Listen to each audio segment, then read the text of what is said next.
Friends, நீண்ட இடைவெளிக்கு பின்பு உங்களை சந்திப்பதில் மகிழ்ச்சி. இன்னைக்கு நாம ஃபிகர் ஆஃப் ஸ்பீச்சில் இன்ட்ரெஸ்டிங்கான 2 டாபிக்ஸ் பார்க்க போகிறோம். வாங்க நம்ம வீடியோக்குள்ளே போகலாம். Personification. Personification is a poetic device where animals, plants, or even inanimate objects are given human qualities. பர்சோனிஃபிகேஷன்னா என்னன்னா ஹியூமன் குவாலிட்டிஸ், அதாவது மனித பண்புகளை அனிமல்ஸ்க்கும் பிளான்ட்டுக்கும் அப்புறம் உயிரற்ற பொருட்களுக்கும் கொடுத்து சென்டென்ஸை ஃபார்ம் பண்ணுறது. மனித பண்புகளை மனிதர் அல்லாதவைகளுக்கு ஏற்றி சொல்லுதல். இந்த எக்ஸாம்பிளை பாருங்க. The flowers were begging for water. We know that flowers do not have mouths and they cannot really ask us for water. We are giving the flowers the human characteristic of begging to show that they are in need of water. அதாவது ஃப்ளவர்ஸுக்கு பெக் பண்ணுற quality எல்லாம் கிடையாது. ஏன்னா அதுக்கு மவுத் கிடையாது. அது ரியலாக நம்மக்கிட்ட வாட்டர்லாம் ஆஸ்க் பண்ணாது. நாம் தான் அது தேவையை உணர்ந்து அதுக்கு வாட்டர்லாம் கொடுக்கணும். We are giving the flowers the human characteristic of begging to show that they are in need of water. நாம் தான் என்ன பண்ணுறோம், பெக்கிங் அப்படின்ற ஹியூமன் குவாலிட்டியை ஃப்ளவர்ஸ்க்கு கொடுக்குறோம். அதனால் இது பர்சோனிஃபிகேஷன். The stars winked in the night sky. Stars having no eyes cannot wink. விங்க்னா என்னென்னா கண்சிமிட்டுதல். ஸ்டார்ஸுக்கு கன்சிமிட்ற ஹியூமன் குவாலிட்டியெல்லாம் கிடையாது. நாம் தான் என்ன பண்ணுறோம், ஸ்டாருக்கு விங்க் அப்படின்ற ஹியூமன் குவாலிட்டியை கொடுத்து அதை பர்சோனிஃபிகேஷனாக சேஞ்ச் பண்ணுறோம். The cat danced around the toy mouse before bouncing on it. Cat என்ன பண்ணுது, டாய் மவுஸை சுற்றி விளையாடுது அது மேலே பாயறதுக்கு முன்னாடி. Cats cannot dance in the way humans do, but we are giving human characteristic to the cat.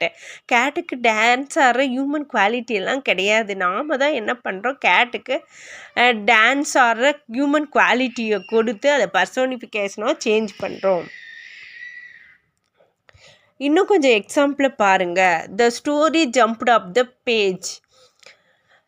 Jumped அப்படின்றது human quality, அதை நம்ம ஸ்டோரிக்கு கொடுக்குறோம். The light danced on the surface of the water. Danced அப்படின்றது ஹியூமன் குவாலிட்டி, அதை லைட்டுக்கு கொடுக்குறோம். Tree bowed to the ground. Bowed அப்படின்றது ஹியூமன் குவாலிட்டி, அதை நம்ம ட்ரீக்கு கொடுக்குறோம். The sun played hide and seek with the clouds. Hide and seek அப்படின்னா ஒளிஞ்சு விளையாடுறது, அந்த ஹியூமன் குவாலிட்டியை நாம் சன்னுக்கு கொடுக்குறோம். The wind அவுல்ட் in the night. அவுல்ட் அப்படின்னா அலறது, அதை நாம் த விண்டுக்கு கொடுக்குறோம்.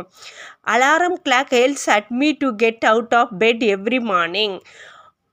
அலாரம் கிளாக்கு ஒருத்தரை எழுப்புகிற ஹியூமன் குவாலிட்டிலாம் கிடையாது. நாம் தான் அலாரம் கிளாக்கு எழுப்புகிற அந்த ஹியூமன் குவாலிட்டியை கொடுக்குறோம். அதனால் இந்த எக்ஸாம்பிள்ஸ் எல்லாம் பர்சோனிஃபிகேஷன்.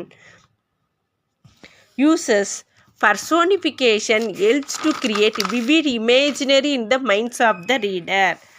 ஒரு தெளிவான கற்பனையான உருவப்படத்தை படிப்போர் மனதினில் உருவாக்குகிறது இந்த பர்சோனிஃபிகேஷன். நெக்ஸ்ட் நாம் பார்க்க போகிற topic hyperbole. Hyperbole is a way of speaking or writing that makes something sound better, more exciting, dangerous etcetera than it really is. Hyperbole அப்படின்னா என்னென்னா எக்ஸ்ட்ரீம் எக்ஸாஜரேஷன். உண்மைத்தன்மையிலிருந்து விலகி மனதினை கவரும் நோக்கத்தில் கற்பனையாக கூறி கேட்போரை மகிழ்ச்சி அடைய செய்வது. ஒன்றின் உண்மை நிலையை விட சிறப்பு, எழுச்சி, ஆபத்து முதலியவை மிகுந்ததாக தோன்றுமாறு பேசும் அல்லது எழுதும் முறை. மிகைப்பட கூறல். எக்ஸாம்பிளை பாருங்கள். There are butterflies in my stomach. இதை நாம் படிக்கும்போதே நம்ம மனசுக்குள்ளே ஒரு சிரிப்பு வருது. The pen is mightier than the sword. கத்தி முனையை விட பேனா முனை கூர்மையானது. The bread is longer than a train. ஒரு பிரெட்டு எதை விட லாங்காக இருந்துச்சா, ட்ரெயினை விட லாங்காக இருந்தது. And apple a day keeps a doctor away. ஒரு நாளில் ஒரு ஆப்பிள் டாக்டரை விலக்கி வைக்கிறது. The king's nose was 3 feet long. ஒரு கிங்கோட நோஸ் வந்து 3 feet லாங்காக இருந்ததாம். She cried so long that she made a lake. அதாவது ஒரு பெண்ணு அழுதான்னு வச்சுக்கோங்க, அவள் அழுததில் ஒரு ஏரியே உருவாச்சான். இந்த மாதிரி சொல்லும்போது நம்ம அறியாமல் நமக்குள்ளே சிரிப்பு வருது. கற்பனையாக இந்த மாதிரி கூறுறது தான் ஹைப்பர்போலி. Uses.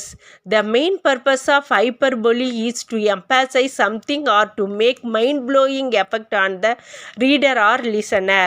Hyperbole is frequently used and humorous writing. படிப்போருக்கும் கேட்போருக்கும் மனதை கவரும் காட்சியை கண்முன் நிறுத்துதல். இது மட்டும் இல்லாமல் ஹைப்பர்போல் எதுக்கு யூஸ் ஆகுதுன்னா, நகைச்சுவையாக ரைட் பண்ணுறவங்களுக்கு யூஸ் ஆகுது. இந்த வீடியோ உங்களுக்கு பிடித்திருந்தால் லைக் பண்ணுங்கள், ஷேர் பண்ணுங்கள், சப்ஸ்கிரைப் பண்ணுங்கள். மறக்காமல் பக்கத்தில் இருக்கிற பெல் ஐக்கானை ப்ரெஸ் பண்ணுங்கள். தேங்க்யூ.